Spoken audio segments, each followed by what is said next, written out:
with the women who's you're allowed to experience every emotion but anger. Yes.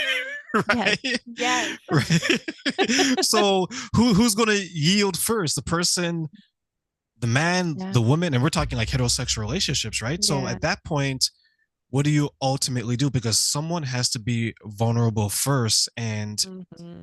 if you're one of those people that have had bad dating experiences, and you probably heard of so many people in our generation having bad dating experiences because it's just swipe left, swipe right, right?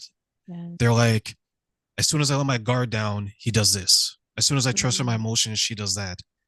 I'm like, okay, but is it that everybody is bad, or is it that you're attracting the bad?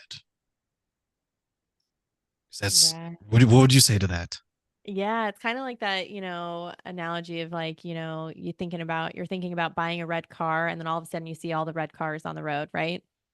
It's the same, if you're looking for those things, you will see those things in those people and it is the energy you're putting out. And so, it's again, internal reflection. What's my part in this? Because at the end, there's a common denominator in those, scenarios. And it's like, what am I putting out? What do I want to bring in? Where's the shift that needs to happen? And am I willing to put in the effort to do that? And if not, then okay, then you're going to keep getting the same results, but like, stop complaining about it. Yeah, it's like the people complain but don't change, Yes. Yeah. right? You Yeah. mentioned one thing earlier where it came down to communication. Is it more difficult to have communication with others or communication with yourself when you're trying to figure out what is going wrong? Oh. Mm. I, ooh. If you're just sitting by yourself, sometimes I'll have some good things like when I'm journaling and whatnot, but you can start to spiral if you haven't done a lot of practice with like doing that internal reflection and acknowledging things. I think that's why it's great to have supportive friendships where they're kind of sounding boards because as soon as you say something, you're like, oh, I hear how that came out. Or you have that like, aha, you're like, oh, now I get it. This is why this has been happening because I did this. Or it's a little bit easier to have like those sounding boards. And the more you're able to have those conversations, the easier it gets for you to start having those conversations with yourself, whether you're, meditating, journaling, or just, you know, thinking about things, it comes to a lot easier, I would say. I was reading an article where they're saying that a lot of younger men in their 20s are spending more time amongst themselves because they're not really navigating towards women because they feel that women are a distraction and they're all evil, for lack of a Okay. better word, right? Okay.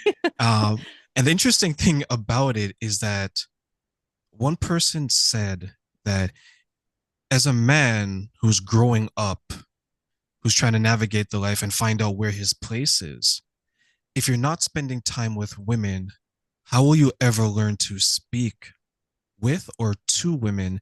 Because you can't learn that from other men that are doing what you're doing. Yeah. And I guess the vice versa is true. So it goes back to the point that, or the question, and the way you answered it is that, is it easier for me to communicate with the other person or communicate with myself? Because if you Mm, isolate yourself away from what you want to communicate with, you will yeah. never learn to communicate. So, what do you think are some of the stumbling blocks, or maybe the source of our fear Mm. of saying that, okay, I'm wrong, but I need to understand how am I going to communicate that? Because I can talk to myself all day long, but how am I going to take that first step forward and speak to the person? Yeah. Okay, so let me double check that I've got the question. How do we have that like we can have the conversation with ourselves, but how do we bring that to someone else? So, Yeah, how would you bring it to someone else, especially when we've surrounded ourselves with everyone who's like-minded, and yeah, we don't have any, at least from a male like perspective, different perspectives. we don't have the perspective, so we don't even know how to even Mm, start the conversation because we're never around women, for example, or women are no yeah. longer around men. Yeah. I know. It's wild times. Um just being honest and know that it might be a little clunky. Like, it doesn't have to be perfect. It could be, hey, I noticed you were wearing this shirt and you know what? I thought that was pretty cool. Like, I just getting over um the fear of what somebody's going to think of you. If we're talking in like the, broad scenario, if like you're trying to, just talk and date somebody and have conversations and stuff like that, like just get over it. Like they're either going to like be like, "Oh, hey, that's pretty cool of you to like, take the initiative and do that." Um or if they're like, "Well, that was weird." Like they're clearly not your person and it's okay. And do it again and, just keep practicing that until you find somebody that's like, "Hey, that was really cool." Like and that is a good frequency with you, and then you can have a conversation. Like, I think we just again, we create stories in our head of what we think people are going to do or what they're going to say.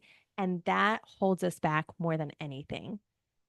And so, like, get rid of the story, tap into your gut, your intuition, whatever you want to call it, and just be like, if you get that nudge to do something, like lean into it and just be like, hey, I really, and it doesn't even have to be anything. Like, hey, I really liked their purse or whatever. Like, I don't know. I don't know, but just go say it. And like, even with women, because women have a hard time talking to women too, because we're pitted against each other in society, right? Like we're taught that we can't be friends and we have to fight against each other. So again, just go say like, "Hey girl, like I really love your hair. It looks great today."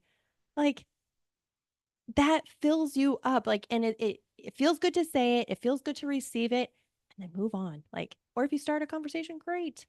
It doesn't have to be hard. We make it more difficult than it needs to be. Really, we do.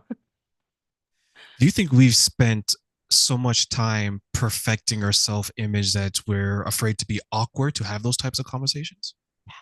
Oh yeah, for sure. Oh gosh, I've been working on that like my whole life. It's a challenge. And nobody is paying attention to you like you think they are. Nobody cares more about you than you care about you. So like, I don't know. I love my 30s. I'm almost in my 40s now and it's just so liberating. So like I know you go through these experiences in your 20s. If that's where you're at right now, like it's going to be awkward. Don't make it a bigger deal than it is. And I promise your 30s are so liberating and you really don't care.